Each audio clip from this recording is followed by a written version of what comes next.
IGN Live at E3 2013. We've been streaming some exclusive game demos, so check them out. And check out the schedule on e3.ign.com if you missed any of them. Right now, we're going to look at an Xbox One launch title, a really quirky game from the makers of Splosion Man. Get set for LocoCycle. As I live and breathe, Mike from Hey, Twisted Pistol. great. How you doing? Yeah, awesome, dude. Oh my goodness. Yeah, thanks for having me on. You brought this LocoCycle for me to see. Yes, all of my LocoCycles. You love that LocoCycles. Yeah. All right, what are we getting into? It's some kind of kart racing underwater on the side game now? All of that, yeah. Oh, No, okay. yeah, no. We have a weird, different kind of game here where you play as a living motorcycle. A living motorcycle? Motorcycle's like Knight Rider meets, Johnny Five from Short Circuit. Oh, yeah, okay. This kind of weapon of mass destruction in the form of a motorcycle is created by big arms and gets struck by lightning, and she becomes self-aware. And Okay, so decides- literally Short Circuit. You've totally ripped off Short Yeah, Circuit. All right. yeah, that's how we want it. That's how we roll. Grab a few pieces from here and there and blend it all together. Good art steals. So yeah. So you play as her, the motorcycle itself, and she knows karate, and you'll see here in a second, she's going to jump up in the air and just start doing melee combat and whatever. And the dude that you're dragging the whole time is the mechanic that was working on her at the time that she decided to start escape and get away on her. Oh, there she goes. There's the karate you're talking Here we about. go. Yeah. So everything that you see, like all these enemies are big arms, basically sending all sorts of crazy stuff after Iris to try and capture her and bring her back to base. Gotcha. And so you can use Pablo actually as a boomerang here. You can see sometimes he's being thrown. Whenever you see like a big yellow circle appear, it's like you can counter that, but you can also throw Pablo to interrupt moves. And Wow. yeah, so it's primarily a melee combat game mixed with a little bit of like Spy Hunter, racing Sure. and shooting. And Now, this is one of those games when I think you're looking at it and not playing it, it can be confusing for at home. So is it an endless runner? Is it constantly being pushed forward, or are you controlling that? Yeah, so basically the idea was like, how do we wanted to make an action, like, brawler melee game, combat game. Right. And, wanted to do something kind of, challenge ourselves. So figured, how do you do that if you were moving 200 miles an hour nonstop, always? Yeah. And it's interesting design-wise. You have, if you're standing still, you obviously have enemies come up and square off against you. You kind of get a sense of which one's coming after you first and whatever. But how do you do that in this context where everything is moving super fast? And, it was cool. It's a cool, different kind of game. Yeah, I'd say so. You don't see motorcycles doing karate all that often. Now, does our motorcycle have a voice, or is it? She does. Okay. So her name is Iris, Uh-huh. and she's played by Lisa Foyles. Oh, okay. Lisa Foyles. Lisa Foyles, yep. And Pablo's actually played by Freddie Rodriguez. Okay. You may know from 6 Feet Under, or he was in Planet Terror from the Grindhouse movies Right, that came out a right. few years ago. So he's super awesome. Also, one other awesome voice actor we're proud of is Robert Patrick from Terminator 2. That's a really good one. That's a big get. Yeah, he's the main villain in the game. So, how do you keep the game going and not, no offense, have it get boring? Right? You're just pushing forward as a motorcycle, dragging this guy. Absolutely, yeah. So we do a lot of introducing new enemies. Right here we have a new kind of dude in a Jeep that's throwing grenades at you. But yeah, I mean, the game takes you to a lot of crazy places. You're 1 minute you're going through the canyons, which is what we're showing today. Sure. We've got farmlands. We've got racing so fast that you're driving on top of water, and then helicopters and boats come in. We finished our level here? This is just a checkpoint. Okay. You kind of get graded as you go. So you saw that my buddy Dan got an A. The better he does, the more he can afford upgrades and new moves. So you'll see when he's doing combat again, like her tires will turn on fire and they're kind of red, and that's because in this demo we've given you a few different upgrades. Now, the big thing, you're an Xbox 360 game and Xbox One. Right. The big thing about next gen so far has been community integration. Talking to other players and stuff. Is that happening here? We got leaderboards. We got stuff like that. Sure. Yeah. So a lot of that, what that stuff looks like on Xbox One is still to kind of be revealed. Sure. Yeah. But yeah, so we'll have that stuff. The main thing we wanted to go for with this game was that feeling of that you used to be able to have when you go into an arcade full of crazy machines and you just see some stupid ass thing in the corner and you drop some quarters into it and it's like unbelievable stuff happen. Like, what the hell is right? That's what this is trying to be. Like, well, you're definitely giving action. me that Spy Hunter feel, right? Of like cars are swooping up and they're shooting at you and all these dumb, you're shooting out at it too. Yeah, we get dudes that jump off cars with like hatchets and they're trying to, they literally will like jump on top of Iris and you got to flip them off. Right. Now, you guys have made a few games now. Right. Twisted Pixel, you got some hits under your belt there. How do you decide what to do next? Nothing ever looks the same that you do. The Maw, Gunslinger, Gunstringer, this guy. Yeah. Like, what do you do? Y'all just sit around with some beers and go, what are we gonna do next? Yeah, dude, I appreciate that very much. It's good to know that what we're trying to do is noticed, because we try to, every game we make needs to be pretty different from the last one. The last thing we want to do is kind of just be known for making the same type of game over and over again. Sure. I haven't made a game like this before. The idea for it came from, you ever seen the movie Torque? It's kind of a crappy ripoff. I vaguely remember this. Like Fast and the Furious, but with motorcycles. Yeah. And at the end of the movie, there's like two girls are on their bikes and they're just like squaring off against each other, and they lift up their front wheels, pop a wheelie, and they start like fighting with each other with the motorcycles. And when Josh, our director, was watching that, he was like, "Done. We have to make a game about fighting motorcycles." Did you immediately try to get the Torque license? Yeah. Reach out to the Torque writer? The guy the director, and I don't remember his name right now, but the director of Torque is on Twitter and found out about LocoCycle and how that story about how we are inspired by his movie, and he loves it. So that's awesome. That's really cool. So I know you guys don't want to do, I guess, how do you look at yourself as a studio, right? You figure sequels are huge in video games, right? You have a hit, I'm going to make another one, I'm going to get this, community in the industry to take notice of that. But if you guys keep changing what you do you worry about not having an identity, or does that not matter to you? You want your products to stand? Yeah, it's a good question. It's what I do for a living.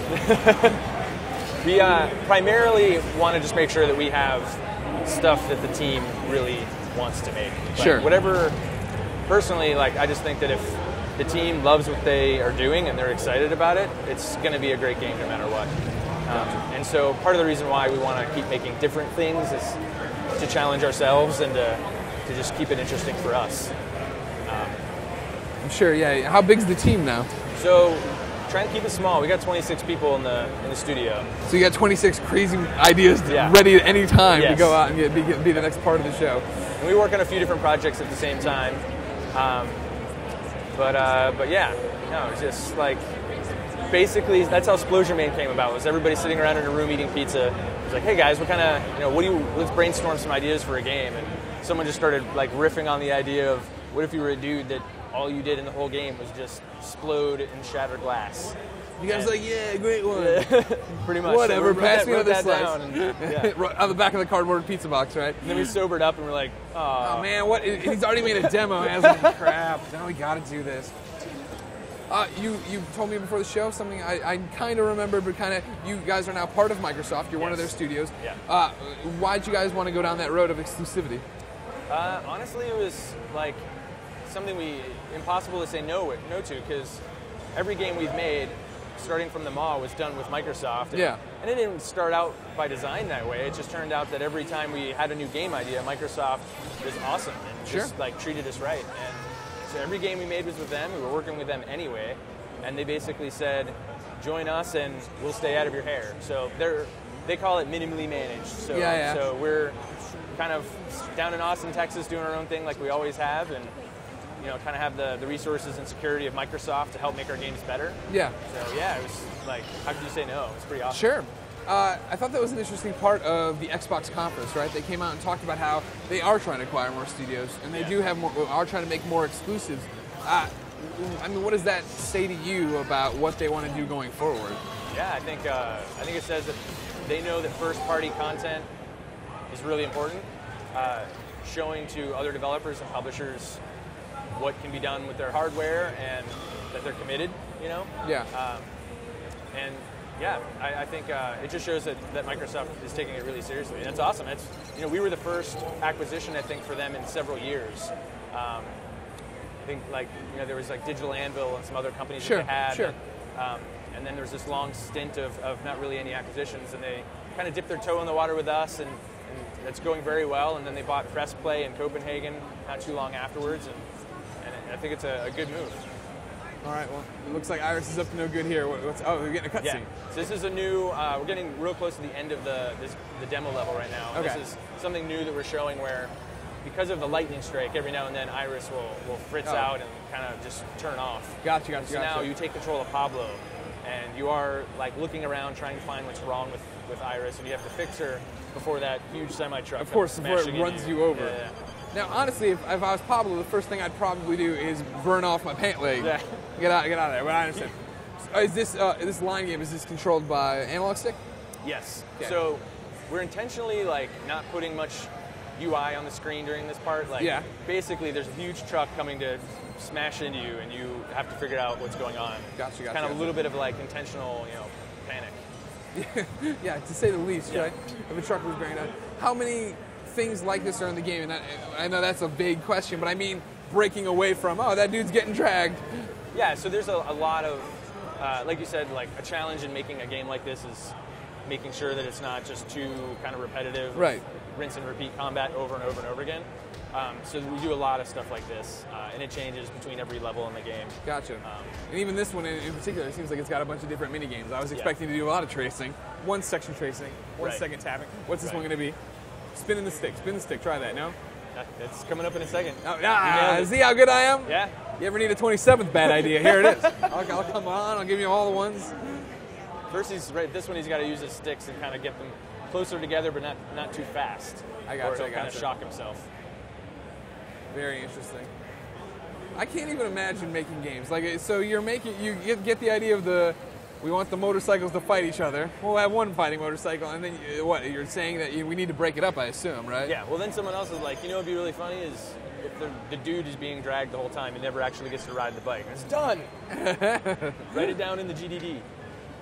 So now, since you are a small team, is it basically you work forever on the one game, get it done, get it out, and then start the next one? For the most part. Right now we're working on a few different things at the same time. But yeah, like that's how we prefer to do it, is to stay focused on one thing and just like nail it out, make sure it's real awesome before we get... Because the thing is, we get real distracted whenever the next game idea happens. Sure, yeah.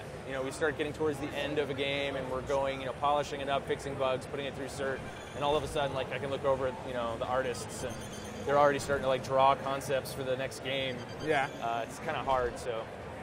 Pablo about to get free, it looks like. He passed all the exams, I'm guessing. So when in doubt, you got to kick the crap out of any broken device. Yeah, I used to have a Game Boy. It was the same way. You got to hit it on the table to get it to work. Exactly. So here we go. This is kind of the finale. Wow, okay. Yeah, so we've got a lot of levels in the game, take you a lot of different places, and a lot of different characters that you meet along the way. The main crux of the story is it's a buddy comedy between Iris and Pablo, where at the beginning they're reluctantly kind of forced on this adventure together, and she speaks English and he only speaks Spanish. Yeah. And she has a translation unit that she thinks is working, but the lightning strike fritzes it out. And so she totally thinks she knows what he's saying. And he's like screaming for his life, like, I'm going to die, my ass hurts. And she's like, Weekend at Bernie's was awesome. Let's, so... All right, so there's a good level of humor in this one. Yeah, by the end of the game, they kind of work things out and become best friends. Best friends, okay. Yeah. Don't let them fall in love. That ends badly usually. You got to have a Joker-Edie relationship, and then the fans get all mad. And you don't want to do that. Mike, when does LocoCycle come out?